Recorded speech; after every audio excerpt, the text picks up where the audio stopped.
نہیں. حضور نے فرمایا لا عدوا، ایک کی بیماری دوسرے کو نہیں لگتی. ایک صحابی سرکار مدینہ جناب محمد رسول اللہ صلی اللہ علیہ وسلم کے پاس تشریف لاتے ہیں اور عرض کرتے ہیں یا رسول اللہ، میرے اونٹوں کے گول میں، میرے پاس بہت سارے اونٹ ہیں، اونٹوں کے گول میں، اونٹوں کی جماعت میں ایک کھجلی والا اونٹ آ گیا جس کی وجہ سے سارے اونٹوں کو کھجلی ہو گئی. حضور اکرم صلی اللہ علیہ وسلم غصے سے لال و پیلا ہو گئے. فرمایا من اجرب الاول، اے صحابی بتا پہلے اونٹ کو کھجلی کس نے دیا؟ صحابے کے پاس اس کے علاوہ کوئی جواب نہیں تھا کہ اللہ نے دیا. کہا کہ اللہ نے، کہا کہ جو اللہ چاہتا ہے، حضور نے فرمایا جو اللہ چاہتا ہے وہ کرتا ہے. جاؤ، ایک کی بیماری دوسرے کو نہیں لگتی. لا عدوا. دوستو سوچنے کی بات ہے کہ اگر ایک کی بیماری دوسرے کو لگتی تو حضور اکرم صلی اللہ علیہ وسلم بیمار آدمی کا دیکھ بھال کرنے کا حکم کیوں دیتے؟ عیادت کرنے کا حکم کیوں دیتے؟ سرکار مدینہ جناب محمد رسول اللہ صلی اللہ علیہ وسلم نے خود عیادت کی ہے اور فرمایا من زار مسلما او عاد مریضا، جو کسی مسلمان کی زیارت کرتا ہے، کسی مسلمان کی دیکھ بھال کرتا ہے، کسی بیمار آدمی کے عیادت کو کرتا ہے، تو جس وقت عیادت کرسی کیا، جس وقت جا کر بیمار آدمی کو تسلی دیا کہ گھبرائیے نہیں، آپ ٹھیک ہو جائیں گے، اللہ یہ چھوٹے بڑے جو بیماری دیے ہے آپ کے گناہوں کو دھونے کے لیے دیے ہے، اگر نیک آدمی کو بیماری لگی ہے وہ اللہ آپ کے درجے کو بلند کرنے کے لیے بیماری دی ہے، گھبرانے کی بات نہیں ہے. آپ نے تسلی دیا. مثال کے طور پر ابھی 1:30 ہونے والے ہیں، 1:30 بجے آپ نے کسی کی دیکھ بھالی کی اور بیمار آدمی کو تسلی دیا، تو کل اسی وقت تک 24 گھنٹے تک 70,000 فرشتے اس دیکھ بھالی کرنے والے کے لیے مغفرت کی دعا کریں گے. یہ حضور فرما رہے ہیں 24 گھنٹے تک. یہ فضیلت ہے بیمار آدمی کو دیکھ بھالی کرنے پر. تو اگر بیماری لگتی تو حضور یہ فضیلت اور یہ فرشتے اس کے لیے دعا کیوں کرتے؟ سرکار مدینہ جناب محمد رسول اللہ صلی اللہ علیہ وسلم کا ایک واقعہ آتا ہے، جو واقعہ صحیح حدیث میں ہے لیکن یہ واقعہ ہے، مشہور ہے کہ آقا صلی اللہ علیہ وسلم کا گزر مکہ کے ایک راستے سے ہوتا تھا. مکہ میں آپ کا ایک مخالف تھا جو دن بھر کوڑے کرکٹ جمع کرتا. جب شام کے وقت حضور اکرم صلی اللہ علیہ وسلم گزرتے تو آپ کے اوپر کوڑا کرکٹ اور کچرا آپ کے اوپر ڈال دیتا، گندگی ڈال دیتا.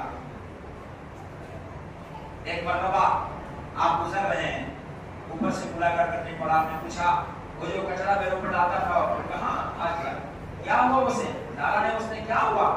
ہم اس کا معلوم کیا، لوگوں نے بتایا اس کی طبیعت خراب ہے. حضور اکرم صلی اللہ علیہ وسلم خود اس کے دروازے پر گئے اور تسلی کے الفاظ کہے اور تسلی کی اور تسلی کے الفاظ کہے اور دعائیں دی. آپ کے اخلاق کریمانہ سے اتنا متاثر ہوا کہ ہم جس کو پورا کرتے لاتے تھے وہ میرے دروازے پر میرا ہاتھ چال پوچھنے کے لیے آیا ہے. کتنا رحیم و کریم ہے یہ نبی. اور کہتا ہے یا رسول اللہ اب مجھے کلمہ پڑھا کر مسلمان بنا دیجئے. چنانچہ عیادت کرسی کرنے کی وجہ سے حضور نے اخلاق کریمانہ کو پیش کیا تو حضور کو کہتا ہے کلمہ پڑھا دیجئے اور کلمہ پڑھ کر مسلمان ہو جاتا ہے. اشہد ان لا الہ الا اللہ واشہد ان محمد رسول اللہ. تو اگر ایک کی بیماری دوسرے لوگ کی تو حضور اکرم صلی اللہ علیہ وسلم بیمار آدمی کے دیکھ بھالی کے لیے کیوں جاتے ہیں؟ لہٰذا یہ عقیدہ رکھنا کہ ایک کی بیماری دوسرے کو لگتی ہے، اسلام اس کا کوئی تصور نہیں ہے، اسلام میں اس کا کوئی ثبوت نہیں، اسلام میں اس کی کوئی جگہ نہیں ہے. یہ بھی غلط طریقہ اور غلط رسوم رواج ہے. میرے دوستو اور آگے آئیے، آج یہ عقیدہ بڑھتا جا رہا ہے اور کچھ لوگوں کا عقیدہ ہے رب پر اللہ پر بھروسہ کرنے کے بجائے، توکل کرنے کے بجائے بلی پر، کوے پر، دروازے کے سکری کی سکری پر، زمین پر عقیدہ بنا ہوا ہے. راستے میں نکلے بلی آ گئی. ایک مسلمان کہتا ہے کیا مصیبت آ گئی؟ بلی آ گئی، آج کوئی کام نہیں ہوا، چلو واپس چلتے ہیں. ارے بلی، یہ بلی روزی کو روک لے گا؟ کیا عقیدہ ہے یہ مسلمان کا عقیدہ ہو سکتا ہے؟ گھر کے دروازے پر، گھر کے اوپر، کوٹھے کے اوپر، گھر کے دیوار پر، گھر کے چھت پر کوا پکارنے لگا بیٹھ کر آ کر. وہ کہنے والا کہتا ہے کہ یہاں بیٹھ کر مہمان کو بلا رہا ہے، پکار کر جا دوسرے گھر میں بلا. اس طرح کا ٹکڑا دیا جاتا ہے.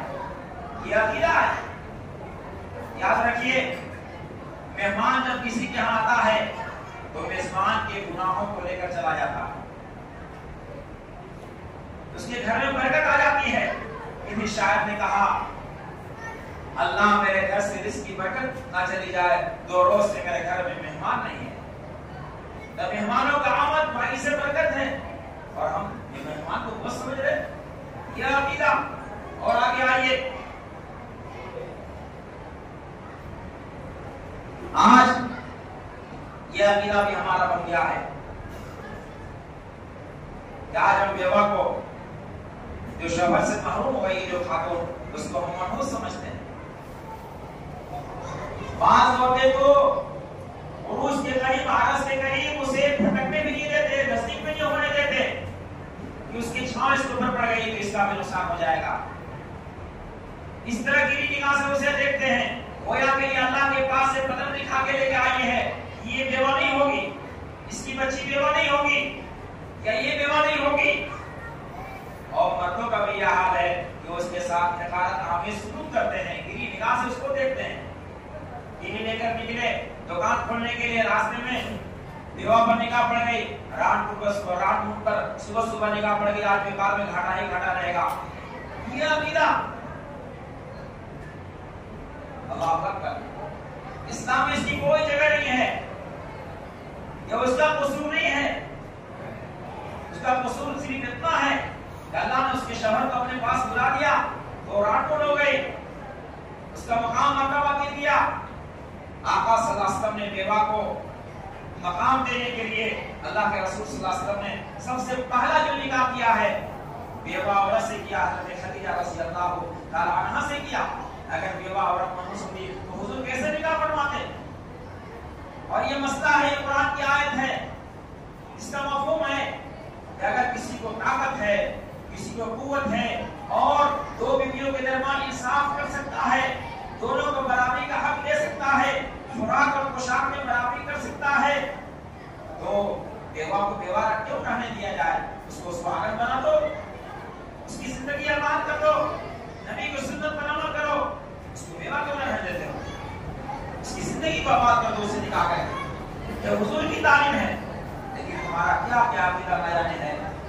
اور آگے آئیے اسی طرح لوگ جہاں شفا کے بارے میں, جہاں شفا کے دن کے بارے میں سمجھتے ہیں یہ منحوس دن ہے. اس دن دکان کو اوپننگ کرانا پسند نہیں کرتے, مکان کو اوپننگ کرانا پسند نہیں کرتے, شادی بیاہ کے تعلق سے بات کرنا پسند نہیں کرتے, اس دن پروگرام نہیں کرتے, سمجھتے کہ منحوس کا دن منحوس دن ہے. یہ بھی غیروں سے لیا گیا ہے, جبکہ آقا صلی اللہ علیہ وسلم نے فرمایا, حدیث کا مفہوم ہے ما من امر بدیا یوم الاربعاء الا وقدما. یہ جو کام جہاں شفا کے دن شروع کیا جاتا ہے وہ پورا ہوتا ہے عافیت کے ساتھ اور بھلائی کے ساتھ پورا ہوتا ہے. جہاں شفا کے دن وہ دن ہے جس میں اللہ نے نور کو پیدا کیا. جہاں شفا کے دن کافروں کے حق میں منحوس ہے اور مسلمانوں کے حق میں مبارک ہے, برکت والا دن ہے. ہمارے اکابر, ہمارے اسلاف یہ نہیں کر رہا کہ جو کام کی شروعات کرنا چاہتے ہیں تو جہاں شفا کے دن شروع کرتے ہیں. ہم لوگ مدرسے میں کتاب پڑھائی جاتی, شروعات کی جاتی کتاب کی تو جہاں شفا کے دن شروع کیا جاتا. تو جہاں شفا کے دن مبارک دن ہے, ہم نے اس کو منحوس دن سمجھ لیا. اے جہاں شفا کے دن کو منحوس سمجھنے والوں, میں کہتا ہوں کہ اس میں تم نفع کماتے ہو, اس کو اپنے پاس کیوں رکھتے ہو؟ منحوس نفع اس کو دریا میں ڈال دو. اگر جہاں شفا کے دن مرنا منحوس ہے تو پھر اس دن پیدا ہونے والے بچوں کو بھی بھیج دو, کیوں اپنے گھر میں جگہ دیتے ہو؟ میں دوستو, اسلام میں یہ عقیدہ نہیں ہے, بلکہ جہاں شفا کا دن اچھا دن ہے, ہر دن اچھے ہیں, درجہ ہے سب کا. یہ عقیدہ رکھنا یہ بھی اسلام کے خلاف ہے. جہاں شفا کو منحوس سمجھنا, اسلام اس کی اجازت نہیں دیتا. اور یہ سفر کا مہینہ چل رہا ہے, 1-2 بات بتا کر اپنی بات ختم کرتا ہوں. میرے دوستو, خاص کر سفر کے آخری جہاں شفا کے دن کچھ لوگوں کا یہ عقیدہ ہے کہ اللہ کے رسول صلی اللہ علیہ وسلم کا آخری جہاں شفا کے دن بیماری سے صحت ملی تھی, تندرستی ملی تھی, اور آپ ہریالی کھدر کر باہر جا کر گھاس میں چل پھر کر آئے تو آپ کو صحت مل گئی. یہ بالکل غلط عقیدہ ہے. اسلام کا اس سے کوئی تعلق نہیں ہے, بالکل غلط بات نہیں ہے.